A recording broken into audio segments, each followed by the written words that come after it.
Hey, so the first step to being a magical being is to cultivate mindfulness in your day-to-day. And so what that looks like, I'm going to give an example of what that doesn't look like. Have you ever been driving somewhere and you're almost to the destination and you have this moment of awareness that you don't remember the last 10 minutes of driving? So that's an example of not being mindful. You're not in the moment. You're not really with the situation that's happening.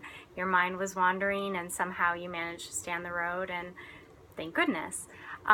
So that's what we want to avoid, right? We want to actually be so present to the moment. This also, I think a lot of people, this happens when we're eating or drinking things. You're eat a whole meal or drink a cup of tea or whatever, and you don't actually have presence with the experience at all. It's just oh, now my body has food, or that thing, did it even taste good? It's hard to recall.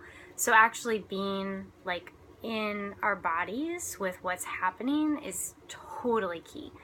So a cool exercise for this that you can try that relates back to animals and how animals can help us come back into our mindfulness is to think of an animal that hunts. So anything where there's a process of stalking prey is involved. So you can pick whatever animal comes to you and put yourself in the position of predator. So actually imagine that you're moving in the world in a way where you're so keenly observant of everything that's happening within your body, how you're carrying yourself, and also the external things like the wind, the sunshine, what's going on around you, that that you could actually be so in the moment that you could stalk another animal. Think of for the purposes of this short example, I'm gonna pick a cat. You have a domestic cat and it's hunting a grasshopper or something. So just bring to mind how acutely aware the cat is of every muscle movement, of how it's placing its paw on the grass, how it's making no sound. Its eyes are totally focused. So in that moment, the cat is so present with its body. And that's how we want to be. We want to be totally aware of ourselves and also aware of what's happening around us. When we can have that awareness and actually be in the moment we're experiencing, then we just react a lot quicker and are able to be more intelligent in that process.